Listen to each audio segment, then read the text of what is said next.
Bago nga kami mag-turnover ng unit sa client, nag-checklist at dinedemo nga muna namin ang sasakyan sa customer. Napaka-importante nito para makasigurado si client na maging pamilyar siya sa sasakyan na kukunin niya bago niya ito i-drive pa uwi. Pinapakita namin dito na okay ang mga gulong, headlight, taillight, basic emergency tools, pati na din yung rehistro ng sasakyan. Ine-explain namin yung mga key feature at yung mga controls nito. Kagaya ng pag-i-start ng engine, paano i-operate ang ilaw at wipers, paano mag-adjust ng side mirror at paano gamitin yung infotainment system.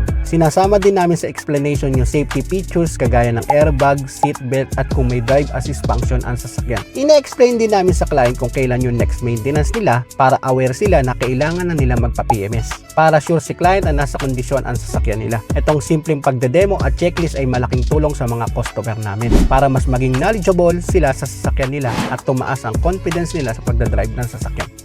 Naghahanap ka ba ng sariwa at affordable na sasakyan? Si Sir Christian na ang bahala sa'yo. Open din kami sa mga gustong mag-agent. Kumonta ka lang sa Facebook page o sa contact number na nasa screen. Don't forget to like, comment, and subscribe para lagi kang updated sa mga units and promos ni Car Saras Auto Trading.